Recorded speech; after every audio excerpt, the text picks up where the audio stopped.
맨해튼 연방정부 건물에 의문의 흰색 가루가 든 편지가 배달돼 대피 명령이 내려지는 등 큰 혼란이 발생했습니다.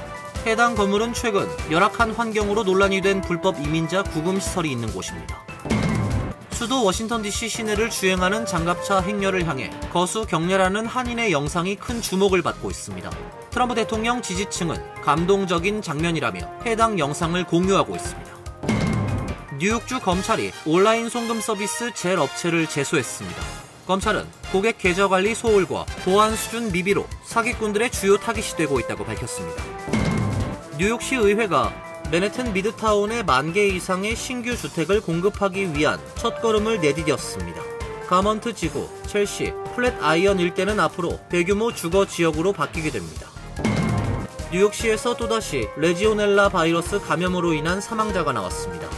뉴욕시는 시 전역의 냉각탑 규정을 강화하고 위반할 경우 벌금을 부과하겠다고 밝혔습니다. 이상은 오늘의 주요 뉴스입니다. 시청자 여러분 안녕하십니까? KBN 뉴스입니다. 맨해튼 연방정부 건물에 의문의 흰색 가루가 든 편지가 배달돼 대피 명령이 내려지는 등 큰 혼란이 발생했습니다. 해당 건물은 최근 열악한 환경으로 논란이 됐던 불법 이민자 구금시설이 있는 곳인데요. 다행히 위험한 물질은 아닌 것으로 판명됐습니다. 뉴욕시 소방국은 어제 오후 4시 직전 해당 건물 9층에 흰색 가루가 발견됐다는 신고가 접수됐다고 밝혔습니다. 신고를 받고 출동한 응급구조대와 위험물 처리반이 현장에 도착해 해당 물질은 즉시 수거됐습니다.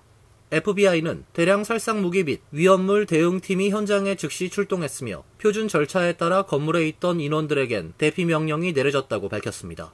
구금시설에 있던 이민자들은 뉴저지 뉴악의 구금시설로 이송된 것으로 알려지고 있습니다. DHS도 더 이상 위협적인 요소는 남아있지 않다고 말했습니다. 뉴욕시 공공안전 담당 부시장인 카즈 도트리는 오늘의 사건은 별다른 사고 없이 즉시 진압됐다고 말했습니다. 하지만 관계자들은 당시 최소 2명이 가루에 노출된 것으로 알려지고 있습니다. 당국은 정체불명의 흰색 가루가 든 편지는 모두 5통 발견됐으며 발견된 흰색 가루는 버지니아주 퀀티코에 있는 FBI 본부로도 보내 검사한 결과 위험한 물질은 아닌 것으로 밝혀졌습니다. 해당 건물에는 DHS와 ICE 등 여러 연방기관들이 입주해 있습니다. 최근 이 건물에 위치한 ICE 구금시설의 열악한 환경에 논란이 있었으며 법원이 환경 개선을 명령한 바 있습니다.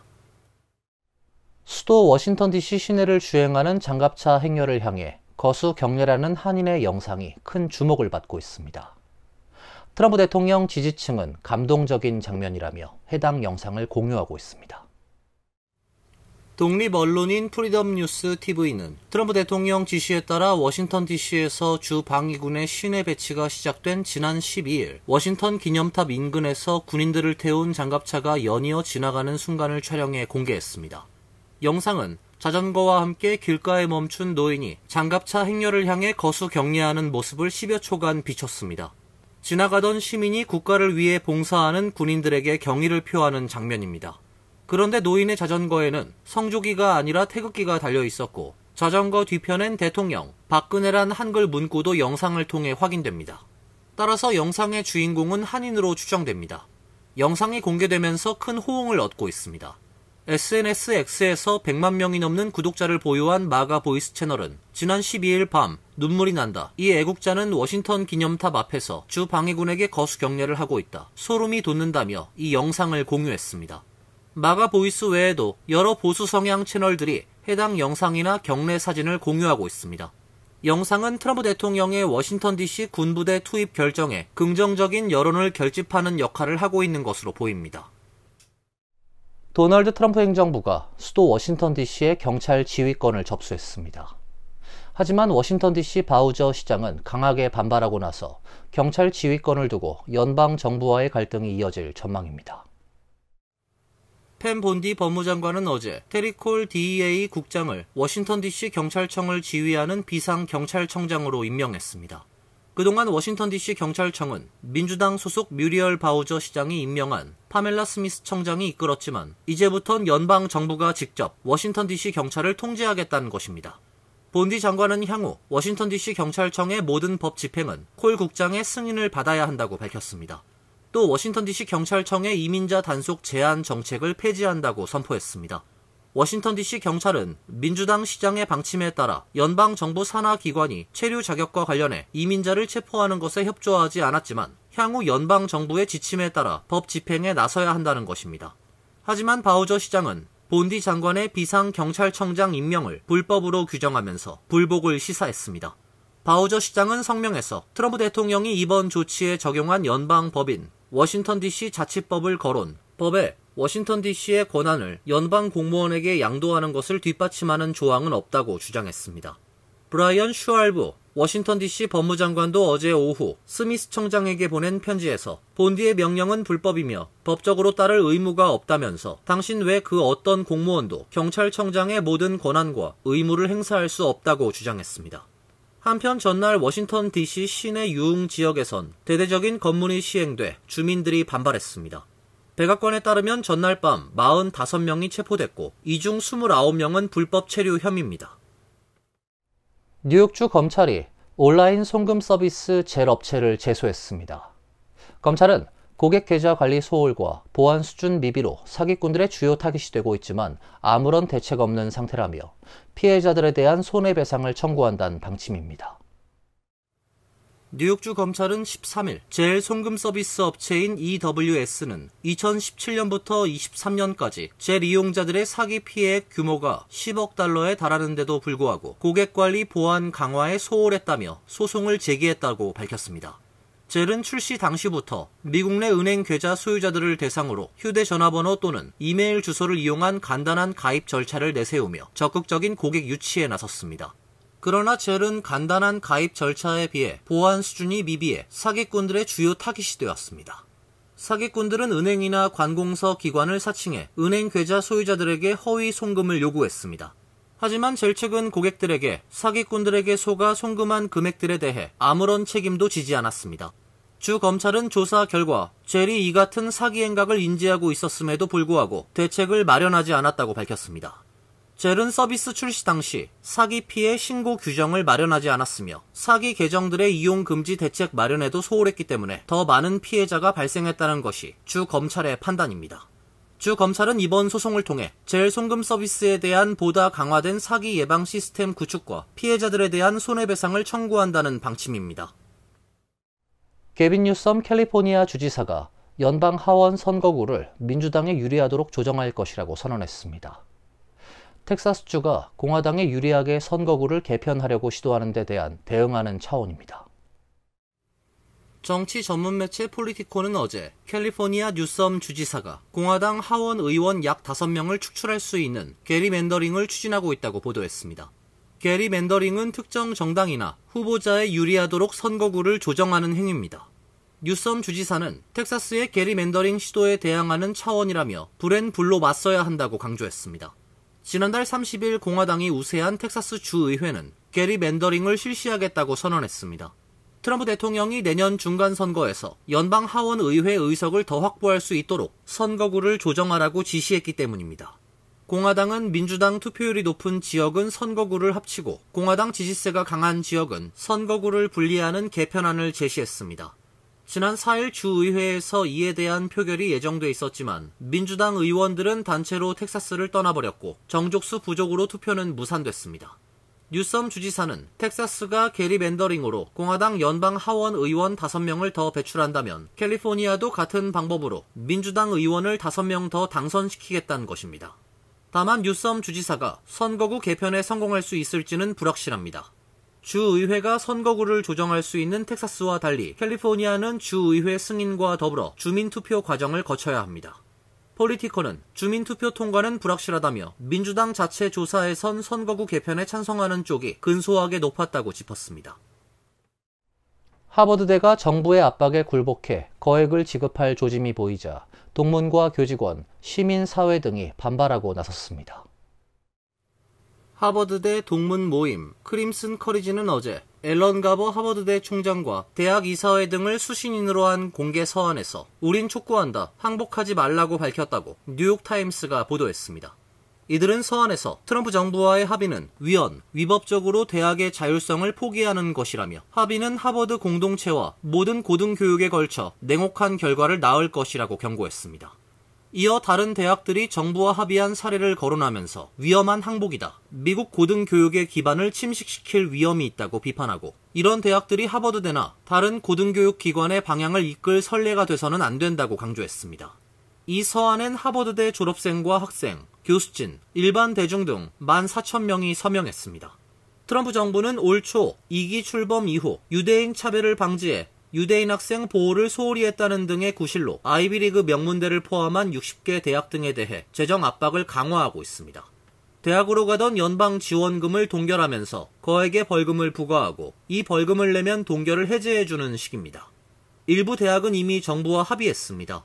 컬럼비아대는 4억 달러 규모의 연구기금 복원을 위해 2억 달러를 정부에 내기로 했고 브라운대는 5천만 달러를 주 정부 인력개발 프로그램에 내기로 했습니다. 펜실베니아대 역시 최근 합의에 따라 트랜스젠더 선수의 스포츠 경기 출전을 일부 제한하기로 했습니다. 하버드대는 최근 정부에 5천만 달러를 지급해 수십억 달러 규모의 연구비를 복원하는 방안을 검토하는 것으로 알려지고 각계의 우려를 샀습니다. 뉴욕시 의회가 맨해튼 미드타운에 10,000개 이상의 신규 주택을 공급하기 위한 첫걸음을 내디뎠습니다. 가먼트 지구, 첼시, 플랫아이언 일대는 앞으로 대규모 주거지역으로 바뀌게 됩니다.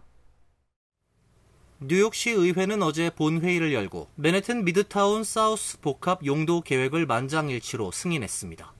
20년 만에 처음 진행되는 해당 지역 용도 변경 계획으로 이 계획안엔 미드타운 사우스에 9,500채 이상의 신규 주택을 공급한다는 내용이 포함됐습니다.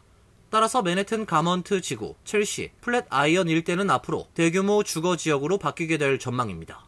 계획안에 따르면 뉴욕시는 4억 4,800만 달러 이상을 투입해 해당 지역 기반 시설을 개선할 계획입니다. 이 중 1억 2천만 달러는 가먼트 지구 패션 의류 산업을 지원하기 위한 투자에 사용됩니다. 맨해튼 코리아타운 인근 34 스트리트를 버스 전용 도로로 만드는 방안도 포함됐습니다. 34 스트리트 3에서 9 애비뉴 구간을 버스 전용 도로로 전환해 승용차 운행을 금지하는 방안입니다. 또 22에서 25 스트리트와 브로드웨이 교차점에 차 없는 거리를 조성하는 내용, 전철역 개선과 인근 학교, 병원 투자 방안도 포함됐습니다. 에릭 아담스 뉴욕시장은 계획안이 통과된 후 너무 오랫동안 구식 지역 설정으로 많은 뉴요커가 보금자리를 찾지 못했다며 이 계획안으로 뉴욕시 주택난을 해결하고 팬데믹 영향 때문에 타격이 큰 상업 중심지를 되살리겠다고 강조했습니다. 뉴욕시에서 또다시 레지오넬라 바이러스 감염으로 인한 사망자가 나왔습니다. 올 여름 들어 4번째 사망자인데요. 뉴욕시는 시 전역의 냉각탑 규정을 강화하고 위반할 경우 벌금을 부과하겠다고 밝혔습니다. 뉴욕시에서 레지오넬라균 감염병으로 인한 4번째 사망자가 발생했습니다. 사망자는 다수의 감염자가 발생한 할렘 지역에서 나왔으며 사망자의 구체적인 신원은 공개되지 않았습니다. 뉴욕시 보건부는 현재 레지오넬라균 감염 확진자가 99명이며 현재 17명이 입원 중이라고 밝혔습니다. 보건부는 다행히 신규 확진자 수는 감소하기 시작했다고 밝혔습니다. 뉴욕시 보건당국은 할렘 지역 10개 건물 옥상에 설치된 냉각탑 12개에서 레지오넬라균 감염증을 유발하는 박테리아 양성 반응이 나온 것을 확인했습니다. 해당 건물엔 할렘 병원, 센트럴 할렘 건강클리닉, 뉴욕시 경제개발공사, 그리고 뉴욕 시립대학교 마샤크 과학관 등이 있습니다. 시 당국은 감염된 타워에 대해 박테리아를 제거하는 처리를 했지만 상황을 계속 모니터링하고 있다고 밝혔습니다.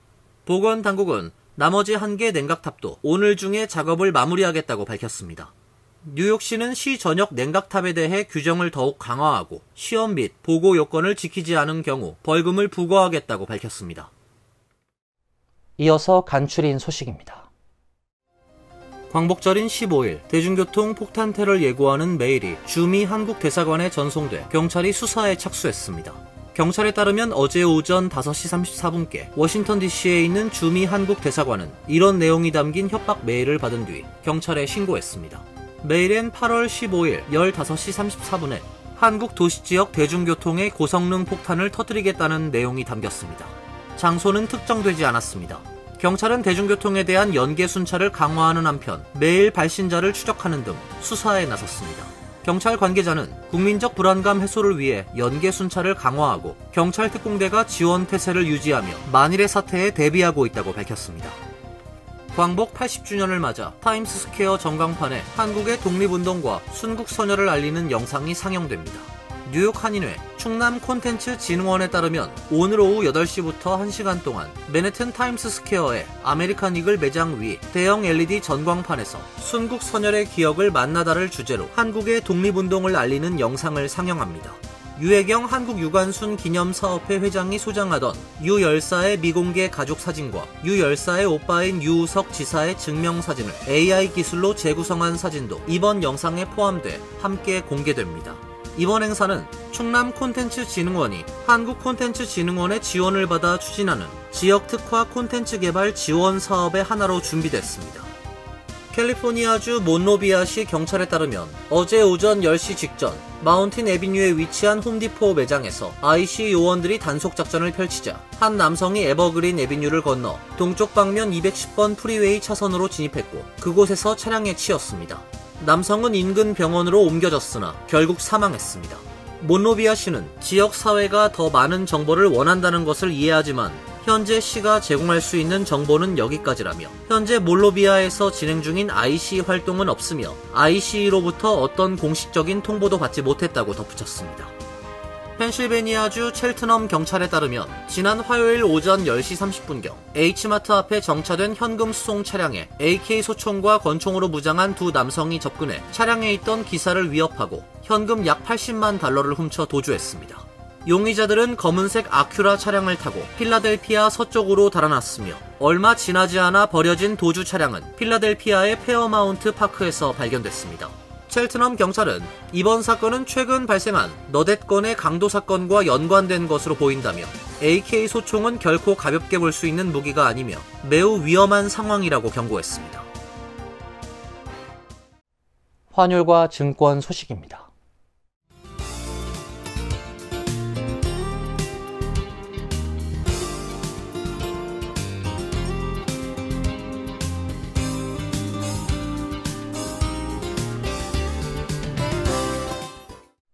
이어서 날씨입니다.